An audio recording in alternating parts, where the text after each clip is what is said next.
Samuel bent and unfolded the stained paper tag he had found tied to the patient's pillow. Suspicion tightened matron Elise Hargrove's jaw as she stepped from the doorway and watched him read the cramped clerk's handwriting. The line on the tag named an unclaimed transfer order and gave no next of kin. Samuel looked up at the pale man in the bed and said, "He's marked for clearing." Elise did not answer at once. She held the tag between two fingers and kept her face neutral while her hands betrayed the motion of retreating to the ledger in the reception alcove. Elise's suspicion mattered because she had seen how an order in the ledger changed the ward's shape. She closed the ledger lid with a careful motion, the brass key on her apron ringing against the wood. She had spent 22 years keeping a list of needs and a list of comforts that did not appear in any book. That morning's discovery was an immediate, practical problem. Who would make sure that the thin man by the window did not leave the ward without someone noticing? Her actions from that point were governed by that suspicion. She would test the order, delay its consequences, and measure how much small mercy she could still place beside the beds. Samuel carried the lantern with a deliberate slowness and set it on the low table at bed 17. Thomas Reed did not move. He kept staring at the high, frost-misted window as if the panes held some persistent fact he needed to remember. Thomas's hands were folded over the blanket hem, fingers working the mended cap Elise had slipped him 2 days earlier. He breathed in shallow, rasping pauses and kept his chin tucked. The tag's words would make him disappear from the hospital's priorities. To Elise, the tag read like an instruction to make a person invisible. Samuel's voice was low. "He's alone, matron." No visitor on the list. Elise put the tag in her apron pocket and ran her thumb over the crease. "Leave him be tonight, Samuel. Check back in an hour." The words were tight. They held the shape of an order without revealing her worry. Samuel nodded and hummed under his breath as he moved down the corridor with slow, deliberate steps. Morning came with the ledger. Drah. Ambrose Kettering arrived before the ward fully woke, his coat pulled against the cold, his silver watch in hand. He flipped the pages with the same motion he used to flip through case notes, searching for efficiency. Matron Elise stood beside him, waiting with a small stack of patient notes and the mended cap folded in one palm. Elise's suspicion had shifted to quiet irritation when she saw where Dr. Kettering's pen rested. Dra. Kettering read aloud without looking up, ledger voice clipped, "Beds to be deprioritized, unclaimed. Prepare for inspector's tour on Thursday. Relocate blankets and ration bread accordingly." He jotted a curt note and closed the book with a soft thud.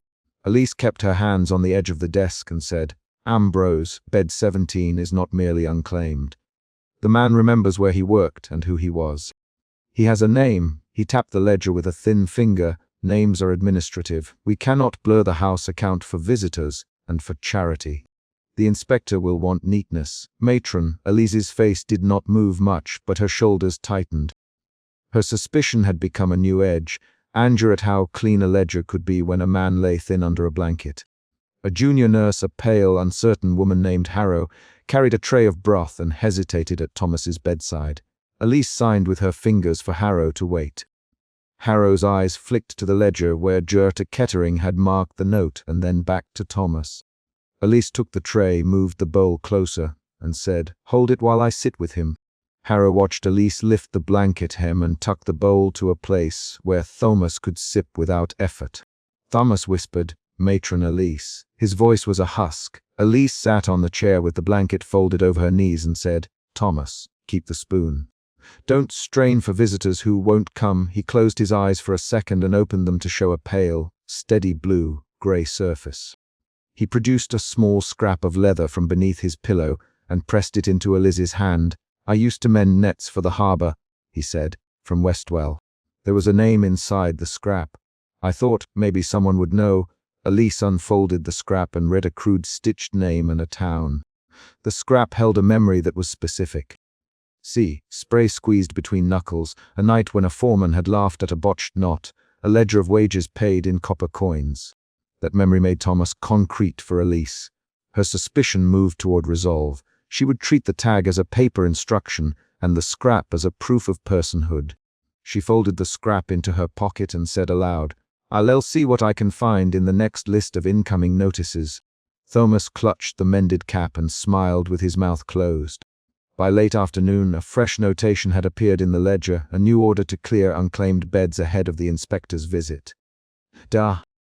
Kettering had added an underline and the clerk's neat scrawl. Elise read the line twice, then looked up as if expecting the letters to answer for themselves. Her suspicion hardened into dread. She brought the ledger to the office window and called for Samuel. Samuel came with the brass lantern and set the light between them. "What do you have, matron?" he asked. Elise tapped the page and said, "This instruction moves men like Thomas out of the ward before the inspector arrives. We are instructed to make the place look tidy." "Do you understand what they mean by tidy, Samuel?" He wiped his gloved hand on his coat and answered, "They mean no loose ends for the inspector to count, matron. They mean the ledger matches the ward when he walks through." The shift in Samuel's tone showed a movement from practical acceptance to a small, bitter clarity. Elise refused open confrontation at first. She tidied beds that afternoon with methodical care, rearranged blankets so the ward looked orderly on the surface, and kept Thomas's extra piece of bread beneath the mattress in a place no clerk checked. Harrow watched her and tried to mimic the steadiness of her hands. Elise spoke quietly to Harrow. "Remember, the names on the cap are not in the ledger. Keep them in your pocket if you must. Keep small comforts where no one asks why." Harrow nodded and left to fold sheets with the softness Elise taught her. An external event arrived in the form of a clinic inspector's assistant telephoning at dusk to confirm Thursday's arrival. The message made the instruction feel nearer. Elise folded the telephone slip into her palm like a talisman and tried to buy time. She went to Kettering and asked, "Ambrose, can we delay the clearing of bed 17? He has a scrap that gives him a town. Could we make an inquiry first?" Kettering tapped his spectacles and said, "Matron Elise, inquiries cost time and money. The hospital must present itself in order. The inspector will deduct points for unclaimed cases. We cannot risk that." Elise's jaw moved as if to speak louder than she wanted. The first emotion shift arrived when Elise's restraint cracked into a short, sharp argument. She found Kettering in the reception and confronted him. "Ambrose," she said, "do you know what you right do to a man?" He looked up with a thin, practical smile. "Matron Elise, I know what I am responsible for. We run a house. We cannot allow sentiment to override policy." Elise placed the mended cap on the desk. "This is not sentiment. This is a scrap that names a life." He tapped his ledger and answered, "The ledger names a place for the house to be judged. I must think of the hospital." The exchange was 6 short lines, quick as a row of snaps, and the ward felt colder for it. That night, the porter was instructed to prepare bed 17 for removal. Samuel returned with the brass lantern and a portable cart. He stood at the foot of Thomas's bed and said, "They want him ready for transfer, matron." Matron Elise stepped between the cart and the bed without announcing it. Her hands moved to the blanket hem, and she stroked Thomas's wrist. Thomas's eyes opened. He reached up with a trembling hand and said, "Don't let them throw me out. Don't let them take my cap." Elise held his hand and said, "I'll not let them take what keeps you human, Thomas." The words had a low firmness. Samuel kept his gaze down and hummed distance into his work. The ward door creaked and Kettering stepped in with the clerk, ledger under his arm. "We must be ready. Samuel, prepare the cart." Matron Elise, stand aside." Elise did not step aside. She moved to block the cart with her body and set her palms flat on the cart's side. "Ambrose, you do not take him tonight," she said. There was no flourish, there was a directness that required an answer. Kettering checked the ledger without raising his voice. "Matron Elise, the instruction is clear. We cannot disobey the board's guidance for a single cap." "Stand down." Elise tightened her grip and the second emotion shift occurred. Anger gave way to a resigned, purposeful defiance. She slid one hand into her apron and pulled out the mended cap, folding it onto Thomas's pillow with a motion that read like both defiance and consolation. Words exchanged then turned sharp and quick. "Ambrose Elise, you will not make a man invisible in your ledger and claim cleanliness." "Matron Elise," he replied, "the house must be presentable or it will lose support. Thomas has a trade, Elise. Thomas has a town. Thomas has breath. That should count for something." He looked at her and then at Samuel. "Matron Elise, we have rules. Rules save the many. You save the one. The board will judge us for the one.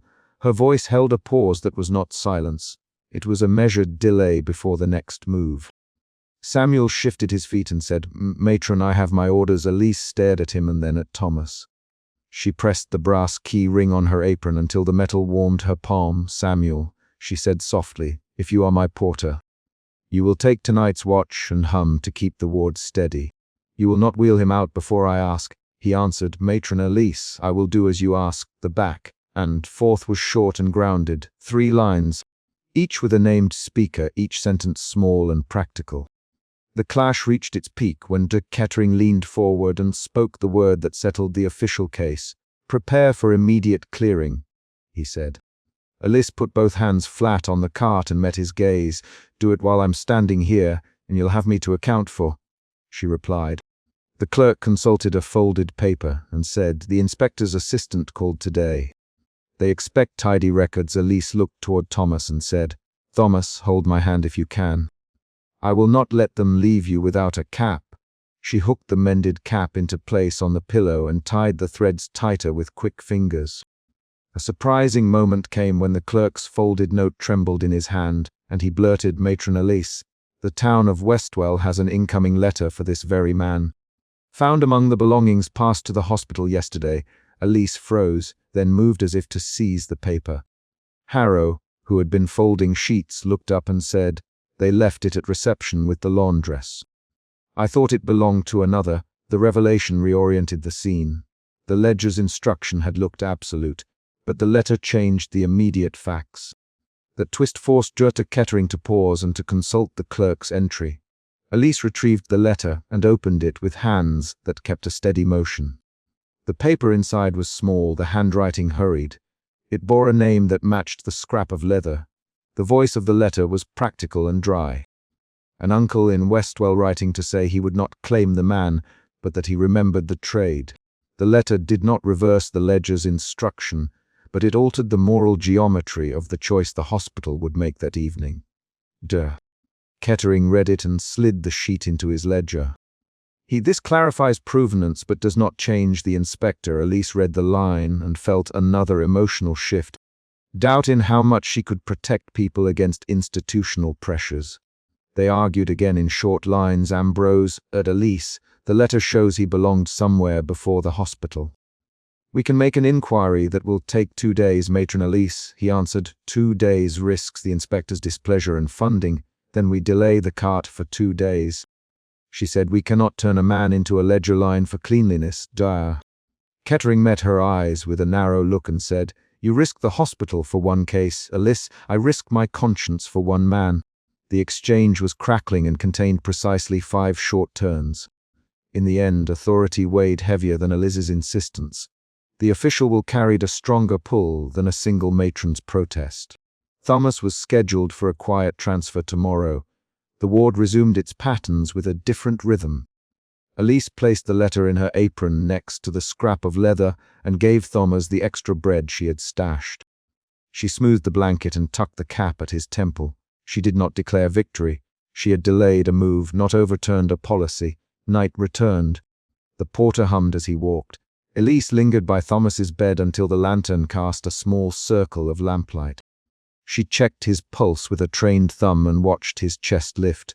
Samuel placed his palm on the bed railing and said, "Matron Elise, I will watch him and keep the corridor light low. I will not move him tonight without a note from you." Elise offered a small, steady nod. Her final choice that night was a small, private insurgency against the ledger. Her last scene before sleep was practical and precise. She folded another blanket and tucked it at the foot of Thomas's bed. She smoothed the mended cap and set it on the pillow, where it could be seen by the patient, but not scrutinized by the ledger. Her hands left prints of flour and starch on the wool. She did not speak. She closed the ward door and walked down the corridor so that the click of her shoes marked the boundary between the official room and the private one. The chapter ends with a quiet, concrete beat. Matron Elise walked to the corridor, placed the folded blanket on the empty chair outside bed 17, and turned the brass key on her apron once so it caught the lamplight. She left the ward with Samuel humming at the end of the hall and Thomas's mended cap visible at the pillow. An action that would not appear in any ledger but that changed the night for one man. Samuel unfolded the stained paper tag and Matron Elise stepped forward, voice low and tight. Read it aloud. The tag's clerk's hand left a terse stencil, a short code and a word that set her suspicion like a hand at the back of her throat. Economy. That single notation made the ward's priorities concrete. The immediate problem was plain within the first moments. Certain patients would receive reduced treatment because no one would stand for them. She moved with the steady efficiency that kept the ward from fraying. Matron Elise Hargrove had watched Samuel read such tags before, but not every day did the word on a scrap of paper decide a man's care. Thomas Reed coughed in the low bed, breath rasping against his collarbone. The cough made him small and sharp in the lamplight. Elise felt indignation first, then a cool, methodical resolve. Suspicion widened into deliberate action. She kept her hands visible on her apron as though the gesture could anchor decision.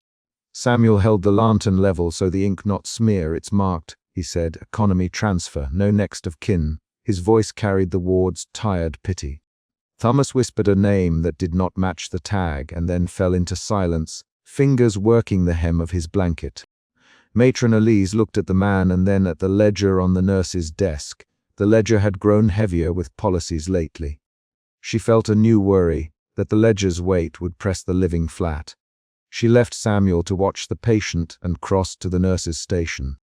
The ledger lay open where clerks had left it, columns of names, neat notations, and a fresh sheet with a single, small initial in the margin. Elise read the rubric aloud without irony. Reduced intervention for unclaimed cases, she said. The words landed like a set of instructions. Her voice was steady. Dra. Ambrose Kettering appeared at the corridor doorway before she finished the sentence, hands in pockets, ledger folded like an instrument of policy under his arm. Dra. Kettering, Elise, holding the ledger between them, who signed this change. Her tone narrowed into professional question. Suspicion was the engine for her words now. She did not accuse, she asked. Kettering's posture tightened a little. He checked the ledger as if its pages were a thermometer for the hospital's health. Kettering's reply was measured and brief. The committee approved economy measures this week. The hospital cannot afford full attention to every transfer. It is practical. He tapped the page with a forefinger. Matron, administration must think of reputation and solvency. We cannot show favoritism. The phrase cut toward the ledger's logic. Elise felt a shift, indignation moving into an urgent need to act rather than a reflex to protest. Practical for whom? She asked. Her hands tightened on the ledger's edge. Thomas Reed is a man who looks at the window and coughs the night away.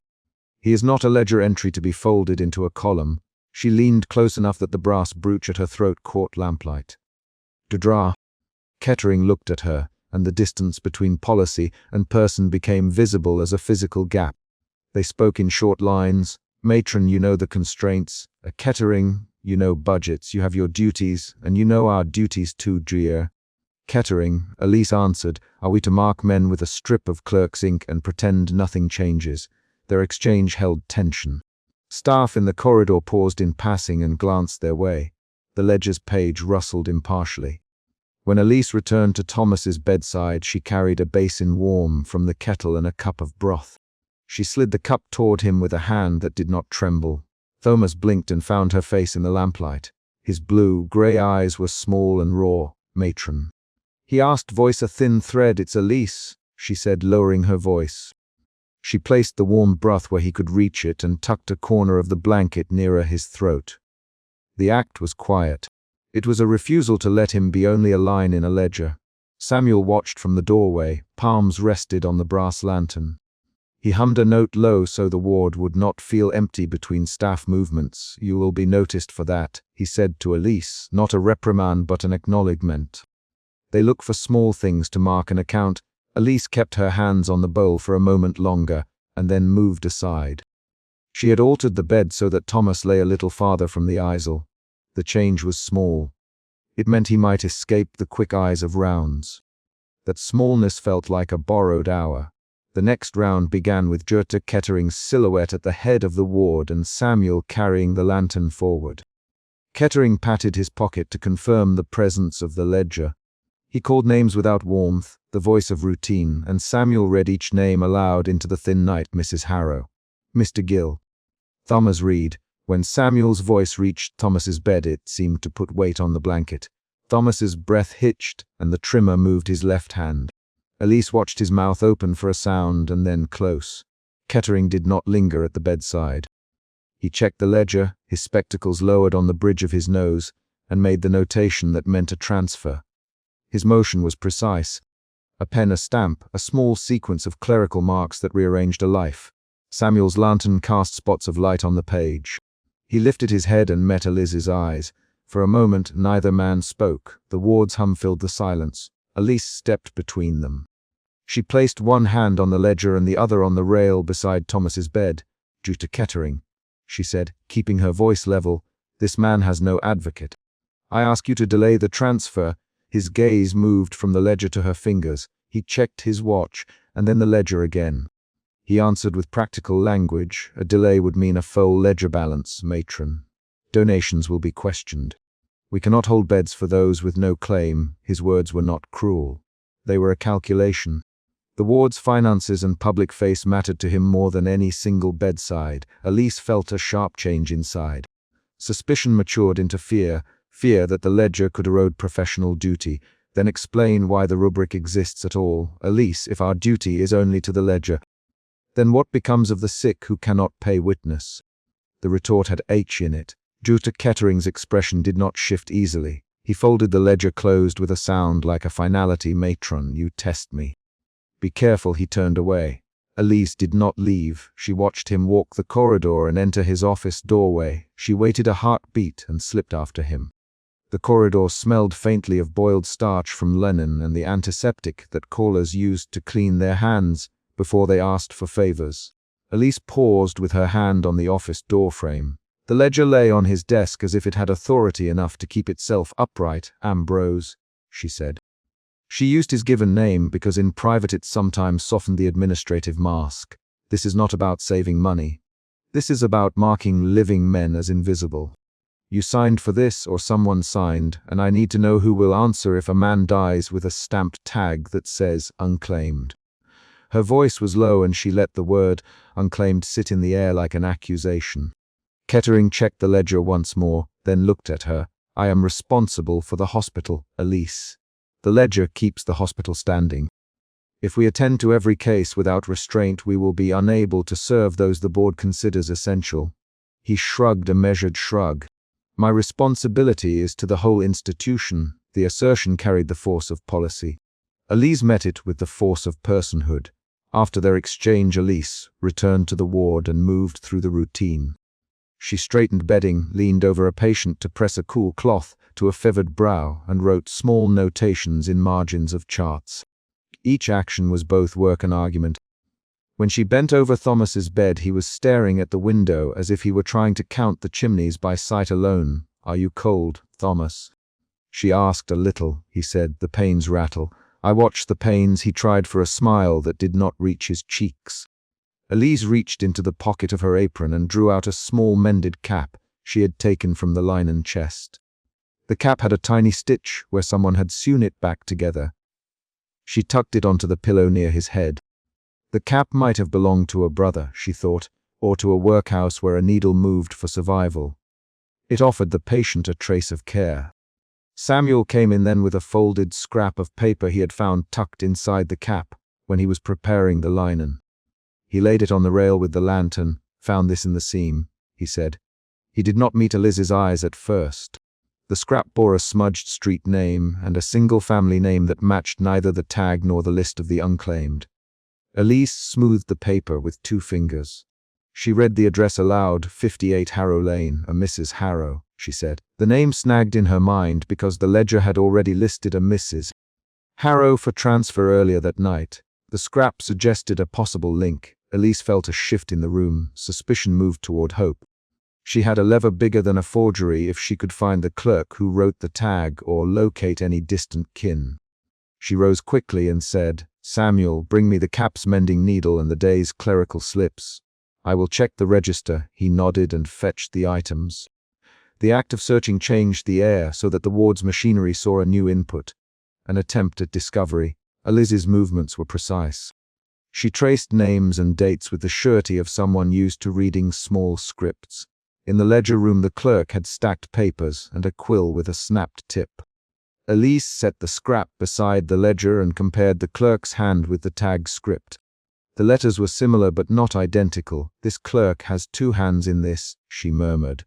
She made a small mark in the margin that was meant only for her memory and not for public record. The mark felt like a stitch on torn cloth.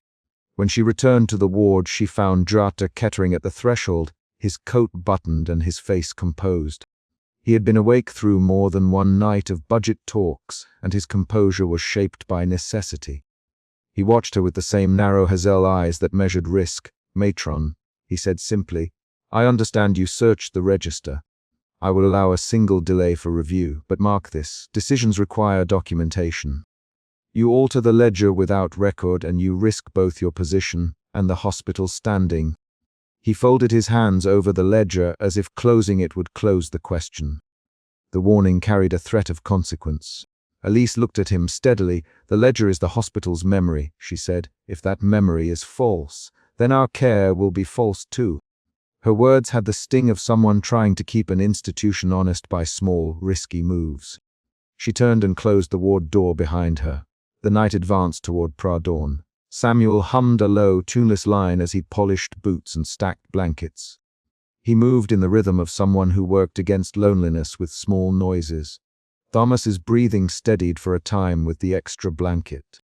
Elise watched the ward's slow recovery from the edge of transfer. The discovery in the cap had bought time, but time could be stolen by an official hand on a ledger. A half-hour later, Elise stood in the ledger room under a lamp that dripped wax onto the desk's corner. She had decided on a dangerous course. If she could keep Thomas on the active list a little longer by altering a notation, she could buy time to trace the name on the scrap. She took ink and pen and wrote a delaying notation in a hand that imitated the clerk's neat script. Her fingers trembled once as she signed the forged initial. The trimmer was honest and human. It was not a poetic shaking, but a practical one. She moved the page back into place and slid it beneath the ledger's fold. She would not keep the forged line long. The act was a direct contest with the ledger, a small, concrete breach of policy meant to protect a man. As she pushed the book closed, she heard footsteps in the corridor, a brisk, certain tread. Dr. Kettering's hand appeared at the doorframe before his body. His face was impassive. He did not announce himself. He had come early to inspect the morning balance. Elise felt the moment expand into a confrontation. He crossed the short distance to the desk, lifted the ledger, and flipped the page as if turning a verdict. "What have you done?" he asked, his voice low and unsentimental. The question was neither accusation nor invitation. It required answer. Elise's throat tightened. She kept her hands where they were on the desk. "I delayed a transfer," she said. "I marked a notation to hold Thomas for review. I could not stand by while a man is counted out." Her reply was plain. She did not apologize. She put words to a choice and left the moral calculus exposed. Kettering's eyes narrowed. "You risk your post for one patient. You could bring the board's displeasure on us all. You know that." He lifted the ledger and pointed to the forged line. "This is forgery, Elise. It is a crime against our records." The word landed and the ward seemed to thrum. Samuel, who had followed Elise into the ledger room, took a step back. Elise met his gaze. She felt another movement inside herself. Indignation returning to steady resolve. And if that one patient dies because his name was stamped unclaimed, who answers then? She spoke the question not to provoke but to force a decision. Kettering's expression changed then in a small way. For the first time the ledger did not hold his face in place. He looked at the folded scrap of paper still on the desk and then back at Elise. The presence of that tiny address weighed between them. "There is a clerk in the registry whose hand may match both scripts," he said. "If the name ties to a family who appears, the delay is justified. I will not ruin my hospital for a lie. We will find the clerk and confirm." He closed the ledger and set it down carefully. The moment held like a balance. Elise felt a cautious shift, from fear to cautious hope. Her forged line remained unseen by the wider staff. Kettering left with a measured step. He had not removed her from post. He had not demanded arrest. Instead, he had proposed a procedural answer: find the clerk, prove kin. Then the ledger would be amended legitimately. It was not the vindication Elise had wanted, but it was a path she could walk. Morning came with a palette of grey light. The ward smelled of boiled linen and bread from the kitchen. Thomas was asleep with the mended cap near his cheek. Samuel hovered by the rail with fingers stained faintly from lantern oil. Elise sat by the window to wait for the clerical response. The waiting was not idle. She had sent Samuel to the registry with the scrap, and had asked a favor of a visiting nurse who owed her a small kindness. When Samuel returned, he carried the registry clerk's ledger under his arm.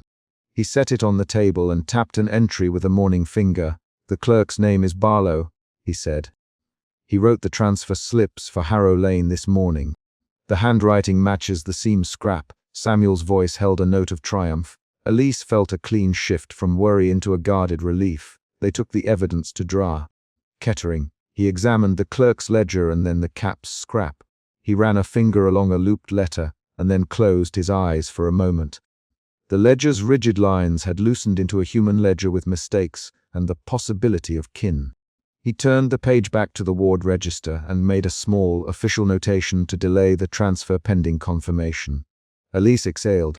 The borrowed hour stretched another day. She returned to Thomas's bedside and raised the blanket over his shoulders. He opened his eyes and looked at her, the corners of his mouth trying for small gratitude. "Thank you, matron," he managed. His voice was only a sound of effort. She sat for a time, hands folded in her lap, feeling the human facts of the ward more than the hospital's ledger lines. The immediate crisis had resolved into process. The ledger's authority had been paused by a combination of small errors and amended cap. Matron Elise had risked her position to protect a bedside. Dra. Kettering had chosen not to punish her, instead opting to follow procedure that might restore order without scandal. The result felt incomplete. It left a residue of unease. Elise kept the forged notation in the ledger for a night, and then erased her extra mark once the clerk's correction cleared the record. She did not celebrate. She folded the ledger closed and carried it back to the nurse's station. Thomas woke before noon and managed a clearer breath. Samuel hummed a short, pleased tune and polished the brass lantern as if to keep the small lights steady. The final action of the chapter is small and concrete. Matron Elise tucks Thomas's mended cap beneath his pillow and slides a folded slice of bread within reach. She leaves the ward door slightly ajar toward the registry, where someone will now check a name and perhaps find a cousin or a neighbor to claim the bed. The manuscript of policy had been bent but not broken. The ledger would remember the forged line for only a moment. The man's life would be remembered in the work of 2 women and a porter who chose to act. A clerk would soon knock at the ward door with a name to record or a refusal to claim. That knock would be the next chapter's first sound. For this night, the matron's small act carried the quiet aftertaste of unease and relief tied in equal measure. The problem had been resolved for the hour. The institution's indifference remained a pressure at the edges. Elise folded a clean towel and set it on the rail, a practical gesture that contained no sweeping conclusion, only a continuing choice. In the morning, when the ledger opened to the next page, it would list Thomas Reed among the active cases for review. The notation Matron Elise had written and then smudged out would not appear in public record. The concrete events, the cap, the scrap, the clerk's ledger, the delay, would remain. That sequence of small acts had reshaped a night's fate. The chapter ends with Matron Elise standing by the bed as Thomas slept, her hand resting on his blanket, and the distant sound of the registry clerk's footstep on the stairs. Juror Ambrose Kettering pressed the inked stamp down so hard the handle vibrated in his palm and the single word sank into the ledger: economy. A clerk's hand slid the page across the desk and did not look up. Matron Elise Hargrove reached for the page as if it might tear, and suspicion tightened her jaw.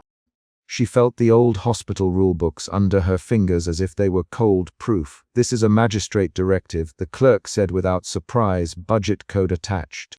The sentence landed in the room like a measured order. Elise moved before the ledger closed. Within 5 steps she had the wool shawl around her shoulders and the brass key ring at her belt. She had felt suspicion the week before when Samuel brought her that stained tag and read the cramped clerk's handwriting aloud. She remembered the tag. An unclaimed transfer order with no next of kin. That memory sat in her like a folded cloth. Now the ledger repeated that same decision in ink. The problem was clear. The ward would be asked to reduce care or remove unclaimed patients. The stakes were the beds, the blankets, and the small kindnesses she kept like contraband. She walked to the corridor before she put the ledger away. The corridor lamp threw a small circle of light on the worn floorboards. Elise kept her steps measured. She found Samuel by the supply alcove, hands ink smudged from handling numbered trays. He looked up, saw the ledger corner in her hand, and stopped humming, "Samuel, Elise, they've stamped economy." She kept her voice low. The word carried a practical weight. "We have orders to prepare unclaimed beds for reduced care or transfer." Her hands adjusted the apron as if to prepare for work instead of argument.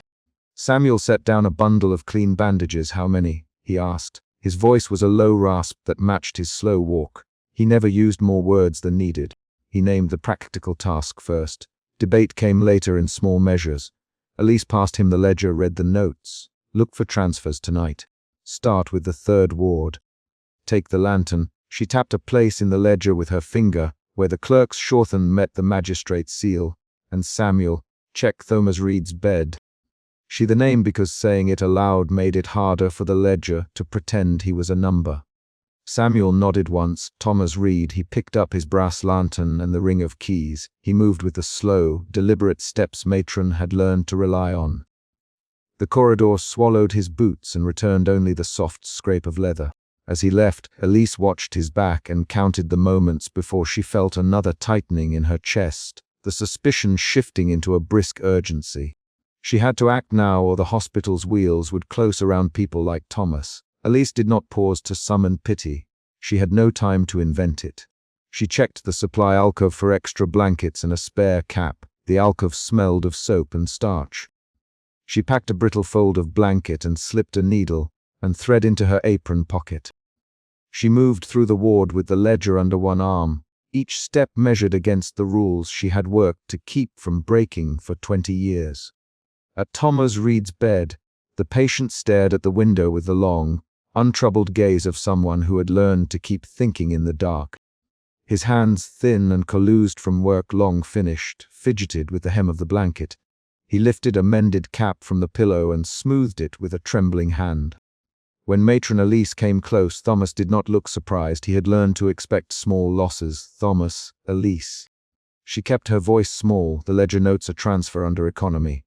She let the single word sit in the air between them. Thomas's blue, grey eyes blinked. He tightened his grip on the cap. "Transfer." He rasped. His cough cut the end of the sentence. "Elise." Elise crouched to his level. She adjusted her apron. "I will see what can be done," she said. "I will do what I can tonight." Her measured promise held both defiance and restraint. She could not say she would defeat Gert Kettering or the magistrate. She could say she would try. Thomas nodded once. He turned his head back to the window. The ward's glass fogged faintly where the night chilled the sill. Elise straightened and left Thomas with the folded blanket already half in her palm. Her urgency became a series of controlled movements. Check the supply, note the other unclaimed names, plan the smallest possible acts of mercy that would not be visible in the ledger. At the nurse's station, Samuel rifled through a stack of transfer slips and envelopes. His fingers found a sealed instruction bearing a magistrate's stamp and a folded transfer slip with a short code. He frowned and then read aloud to himself the terse clerk's phrase he'd learned to trust. "No next of kin. Magistrate directive." Budget code attached. Samuel did not read for curiosity. He read for facts. The facts were a lock. He turned the paper in his hands and found a second note tucked into the fold. A docket number that matched a file Elise had asked him to keep track of after the tag incident. The match felt like a hinge closing. Samuel's suspicion moved into a sharp clarity. He set the paper down and walked toward Elise with the sealed instruction pinned between two calloused fingers. "Matron," he said when he reached her, "there is a sealed order." Magistrate's hand, they block legal notice. He put the paper on the desk where the lamp pooled light. "This is not a clerk's whim. It's signed." He tapped the seal with his thumbnail. Elise took the paper like it had been passed from one wary hand to another. She read the short lines once, twice. She felt the ledger's weight against her waist as if the book itself were keeping count. The magistrate's name was there. The budget code left no room for appeals. Her suspicion slid into a cold, compounding guilt that failure to act meant leaving Thomas without a voice. She felt responsibility in the small muscles of her hands. "We cannot show this to the morning clerks. Elise, not yet." Her voice was even. "If this goes through as written, they will relocate beds by dawn. They will reduce rounds. Thomas will be left without visitors or remedies. We have to buy time." She folded the paper into her apron and tucked the ledger page to cover the code that linked Thomas to the economy list. She did it with a practiced motion. Bring the ledger to the supply alcove, adjust a notation, smudge a stamp so the code looks incomplete. Each movement was a small act of forgery without the name. Samuel watched the hands he had seen steady the ward's life do something illegal for the first time Elise had ever let him see. "Matron Elise," he said quietly, "if we hide this, dear, Kettering will notice." He tapped at his throat, as if feeling the ledger's tally. Elise did not answer immediately. She threaded the needle at the supply table with slow fingers. "The needle's eye took the thread, then I will make a mark that buys us hours," she said. "A short entry. Not a falsehood, Samuel. A corrected clerk's note. It will be plausible in the morning light." She pushed the needle into a folded blanket with practiced ease, and began to stitch an extra seam into the hem. Her fingers moved in a rhythm she had used that morning to mend shirts and bandages. The act of sewing was both a diversion and a statement. She would not let policy remove the small comforts tonight. Samuel straightened. "And Thomas?" he asked. Elise looked toward the ward, a folded blanket, the mended cap back on the pillow, and someone to sit with him until the clerks arrive. "I will stay until dawn if I must." She measured the statement as if it were an order. They moved together. Samuel carried the brass lantern. Elise carried a bundle of blankets under one arm and held the ledger with the other. In the dim corridor beneath lamplight, she paused at the supply alcove and slipped the altered page between two others. The change was tiny. A different stamp placement, a crossed-out initial. The ledger would look intact to anyone walking in quickly. They reached Thomas's bed and lifted the blanket into place. Thomas watched them without speaking. He placed a hand over the folded cap as if to reassure himself it was real. Elise smoothed the blanket along his shoulders. Her thumb smoothed a threadbare patch away from his collar. Samuel stood in the doorway, lantern steady, blocking sightlines. A footstep sounded from the corridor. "Dra." Ambrose appeared at the end of the ward, coat collar up, ledger tucked under his arm. He had returned to check the night rounds. The lamp threw his stern silhouette across the beds. He frowned at the altered page peeking from the nurse's station. "Dra." Ambrose's steps quickened. "Matron Elise," he said without raised voice, "explain the ledger discrepancy." His baritone had the habit of sounding like an appraisal. Elise did not look startled. She had prepared for this. "Jurta Kettering," she said. "I noted a clerical misentry. The stamp appeared misapplied. I corrected the ledger so the records match what we observed on rounds." Her tone was steady. She handed the ledger to him with both hands, an offering and a challenge. Juror Ambrose flipped the page and his gaze narrowed over the thin spectacles. He tapped at the altered stamp and then at Thomas's bed where the folded cap sat. "Matron," he said slowly, "this stamp alters an order from a magistrate. You realize that?" He closed the ledger with a firm motion. "You understand what the magistrate's directive demands. The hospital must follow budget codes. We cannot simply ignore a lawful instruction. There are ledgers beyond this desk." He looked at Samuel, and then at Thomas. "Why is Thomas Reed still listed here?" Elise met his eyes. She felt the emotion shift again, now from guilt into a sharp anger that she kept folded under measured restraint. "Dra. Kettering," she replied. "Thomas Reed is unclaimed. Yes, he is thin and sick. He is also a human being with a name. Whatever the ledger's code says, someone must sit with him. That is my vote for what the hospital keeps." Her voice did not tremble. Her hands adjusted the apron as if to steady herself. "Jutra."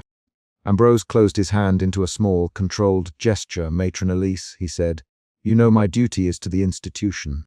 I cannot let sentimental acts jeopardize our budget. The records must stand. I will not have staff divert resources based on affection." He tapped the ledger as if tapping out a measure.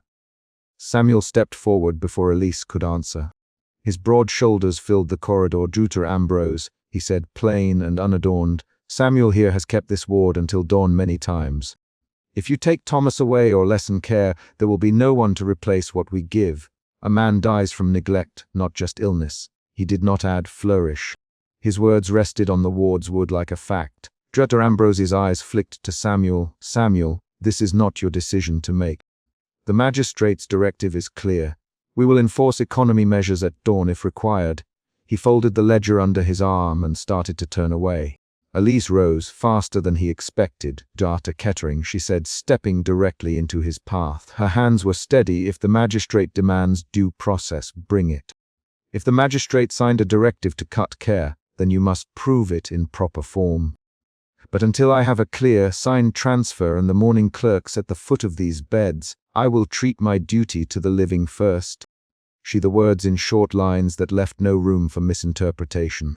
Dr. Ambrose let out a thin, clipped laugh. "Matron Elise, there is a difference between duty to the living and violating orders." He lifted one hand in a dismissive motion.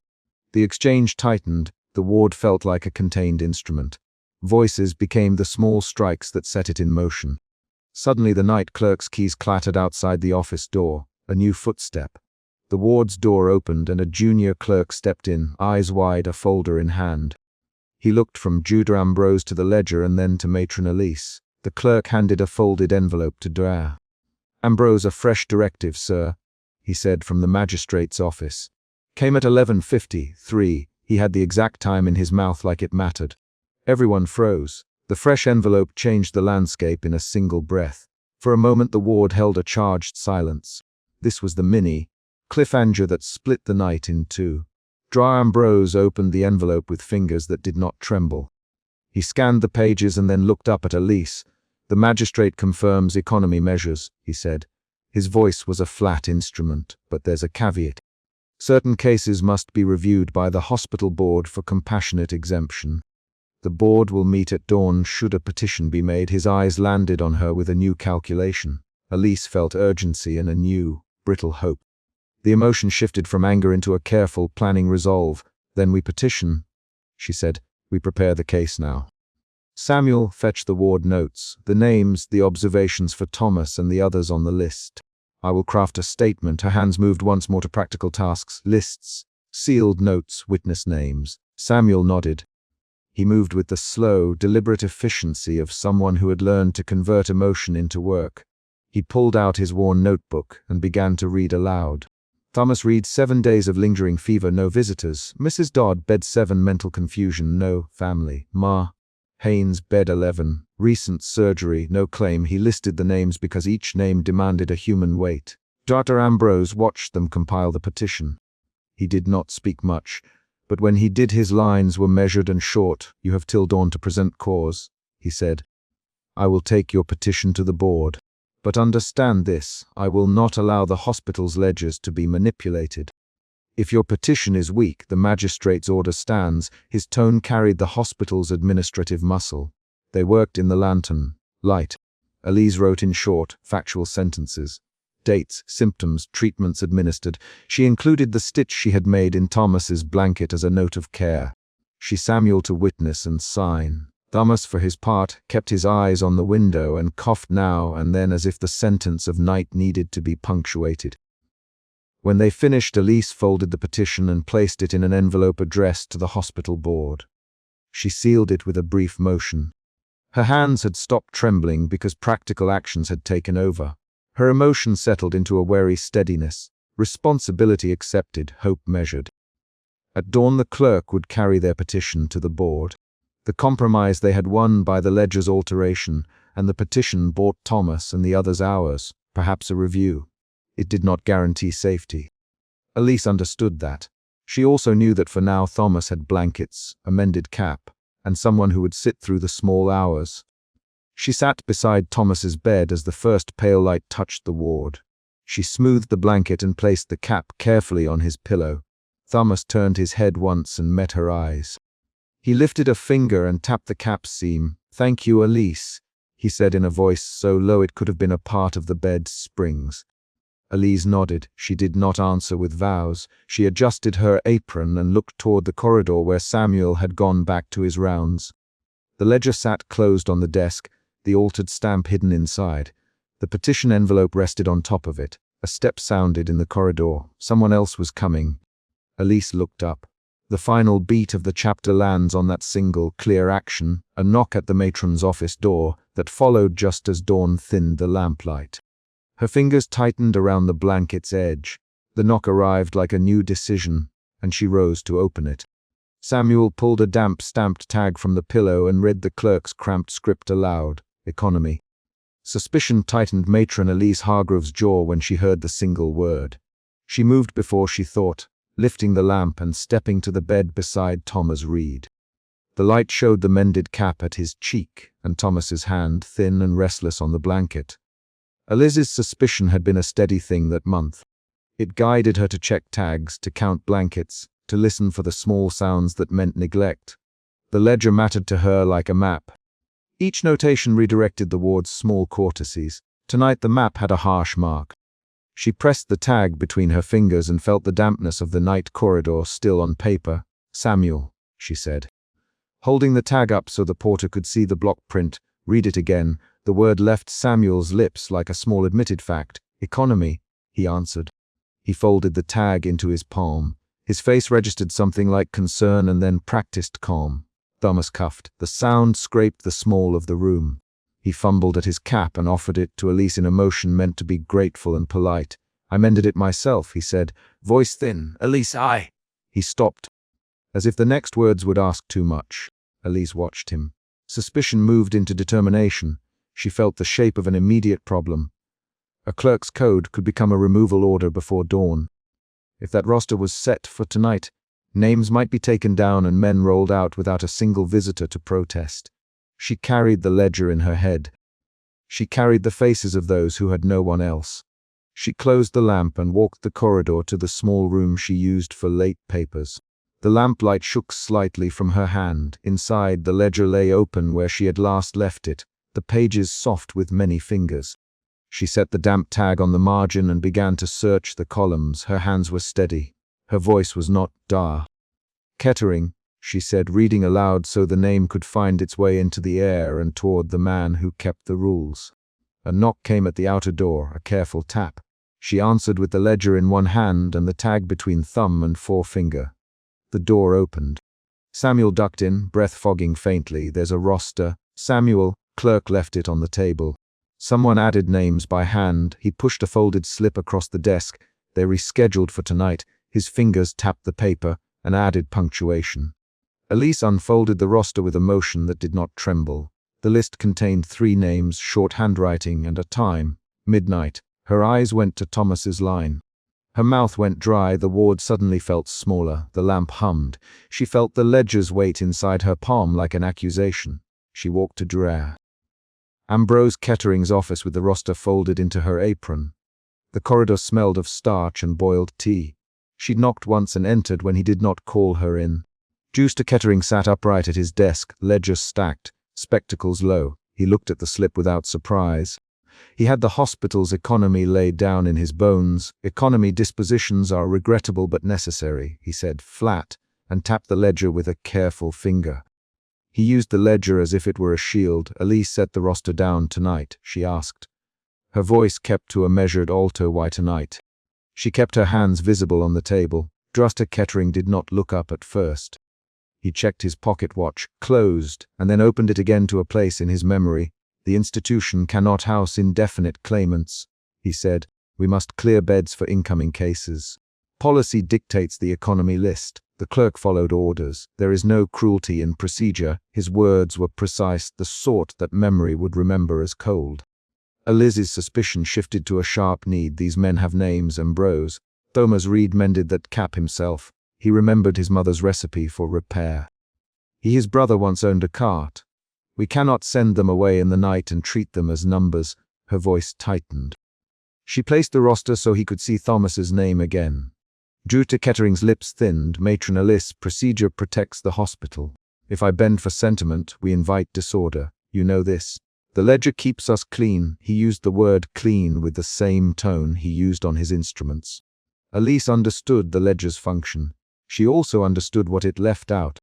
She remembered Samuel's folded tag from earlier chapters, the same hand that first delivered the word economy, and the way it had slipped into the ward like a rule without consequence.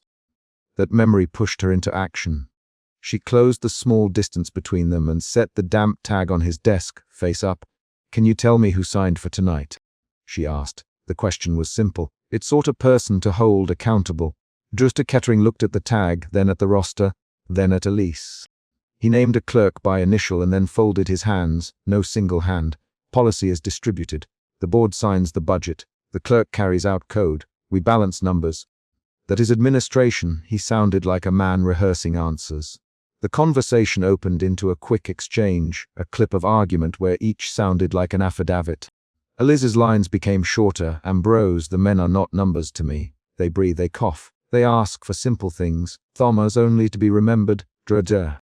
Kettering replied, "Elise, I appreciate your care, but you know the constraints. Then change them," she said. He paused. He had no plan to change them. He had instead a calculation. The hospital's reputation, the cost of beds, the need to accept newcomers with injuries and fever. "If we delay," he said, "we risk contagion, we risk collapse of procedure." The ledger prevents that. His voice did not rise. It held the chill of a man who measured the cost of mercy in columns. Elise left his office with no victory. Her hands had the feel of a fight fought in the dark. She carried the roster and the damp tag back into the ward. The corridor seemed to receive her with the same muted indifference it had shown on her previous rounds. Thomas was awake when she returned. He had been staring at the window again, the way he always did, as if the glass might offer a name for memories. "Alice," he said, rasping. He tried to sit, and his shoulders shook with the effort. "Is it true?" He gestured with the cap in his hand, the cloth frayed at the seam. Elise sat on the bed rail, close enough that her sleeve brushed his blanket. She smelled the starch on his shirt and the faint iron scent of the ward. She put the roster on her knee and tapped Thomas's line with a finger. "They scheduled removals tonight," she said. "They may come for you." Her voice did not offer drama. It offered a fact and the small handhold of response. Thomas's eyes filled in a way that made Elise's chest tighten. He tried to smile. "I have no visitor," he said, the words falling like small stones. "I have only this cap." He placed it on the pillow as if to keep it from being lost. Outside the ward, a porter passed with a lantern. Samuel moved like a man trying to keep pointless sorrow from sharpening into revolt. He knocked on Elise's door and handed her a second sheet, a clerk's satchel list. He had rifled it earlier when the clerk's stall was empty. They wrote more names here. "Samuel," this was added after hours. His voice was low and rough with worry. The discovery changed the shape of the night. Where earlier the roster felt like a remote rule, now it felt like an active plan with a time. The presence of handwriting altered the moral landscape. Someone had set the men for the midnight run. Suspicion turned into urgency in Elise's body. She tightened her apron. She set her jaw in a way she knew Gert Kettering would disapprove of. She spoke aloud to structure the next steps. "Samuel, wait by the corridor. If the porters come, you will tell me. Hide Thomas's cap if you must. Do not move him until I say." Samuel nodded. He folded his hands around the brass lantern and moved toward the doorway like a man who had just taken a vow. Elise moved through the ward with the quiet pace of a woman who had spent decades learning how to make small acts of kindness stick. She checked each bed. She adjusted blankets. She laid out cups in front of those who slept. Each small act marked time. Each small act also bought minutes. She stopped at a bed where a man snored and straightened a pillow. The ward's usual noises, a cough, a creak, a distant cart wheel, kept the night honest. At the clerk's stall, Elise forced the latch.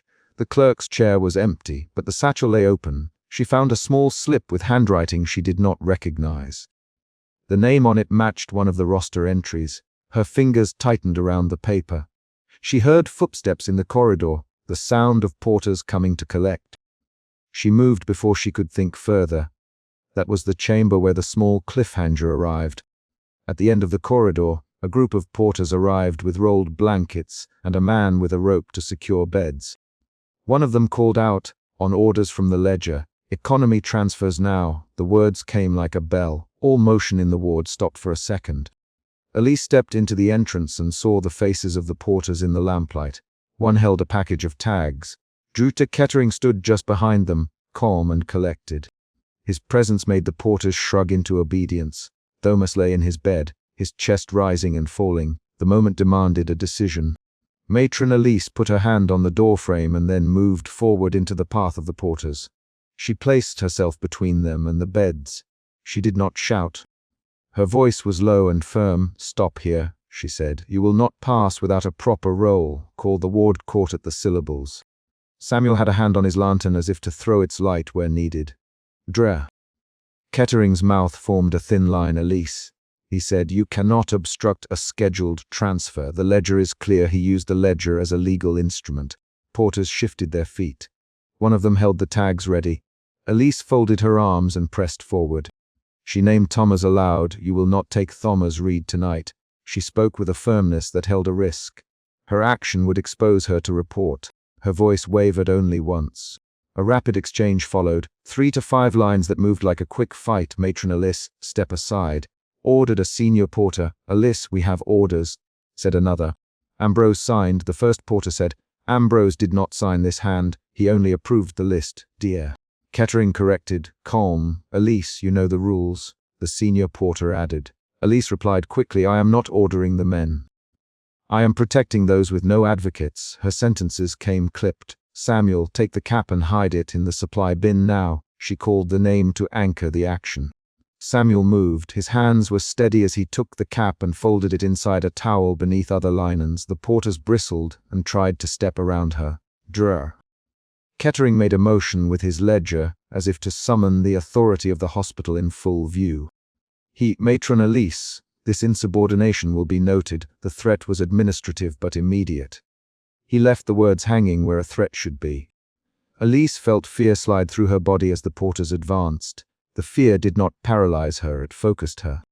She thought of the ledger's pages, of the clerk's hand that had scrawled names, and of Thomas's fumbling fingers on the cap. "Then note me," she said. "Note me, and the reason will be on paper in full view of any board that reads it. I will not let a man with no advocate be carted away tonight." Her voice had the stubborn iron of someone who would accept personal cost. The standoff lasted minutes that felt like hours. Samuel stood with his lantern. His humming stopped. Thomas gripped the sheet and looked at Elise. The porters looked at Juta Kettering for direction. He paused, then signaled restraint. He did not shout. Instead, he wrote slowly and deliberately a line in his ledger for later. "Very well," he said, "we will defer tonight. But be warned, I will report this. The board will be informed." His eyes did not leave Elise. Relief came first as a quiet, physical thing. Samuel exhaled, Thomas's shoulders slackened, and the porters relaxed into their boots. But the relief was wrapped in consequence. Elise knew that a report in the morning would mean inquiries. She felt the possibility of censure like a bruise forming beneath her sternum. Her determination sharpened into calculated acceptance. After Kettering left with a cold promise of report, the ward returned to its ordinary noises. Samuel moved to the clerk's table and hurriedly obscured several slips, shoving the written roster into the bottom of drawers and dampening ink with the edge of a rag. He did not speak as he worked. The action itself was a quiet theft. Elise helped Thomas sit up and propped a pillow behind him. She smoothed the blanket over his knees and tucked the mended cap where it could be seen from the bedside plate. She moved with small, precise gestures. She adjusted a cup, warmed a cloth, pressed the lamp to her face to read the patient's small breathing pattern. She spoke little. Her details were acts. Thomas tried to say, "Thank you, Elise," he whispered. "If they come in the morning, will you be here?" The question was small and full of a man hoping to anchor himself to another's promise. Elise touched his hand with a steady thumb. "I will be here at dawn," she said. The promise was practical. She intended to be present not because of vow, but to make sure that the ledger and its people could not erase a life before they looked. Her sense of duty now wore the shape of compassion. Outside, the night pressed cold against the windows. Samuel locked the outer door and hummed under his breath again to keep the silence from growing too large. He moved a folded blanket over the clerk's desk and slid the damp tag into a compartment used for lost things. The hiding of a paper felt as intimate to him as hiding a child's toy. At 2 a.m, Elise sat with the ledger and made a quiet entry of her own. She wrote no protest. She made a private mark in the margin beside Thomas Reed's name, a small note that recorded a simple truth. Someone had intervened. Her handwriting was controlled. She dated the mark and signed with the initials she used on official pages. The act of writing made the night's small rebellion permanent in a way that could not be easily removed. Sleep came over the ward in fits and starts. Thomas's cough gentled. Samuel's hum turned into low breathing. Outside the hospital, a cart rattled by and a dog barked once. Dawn moved in by degrees. Elise rose before the light and walked the bay. The ledger lay open, the page now bearing her private mark. She laid Thomas's mended cap square on his pillow and smoothed one corner so it would look neat for any inspection. When the morning clerk arrived and found the roster missing its later pages, questions came quickly.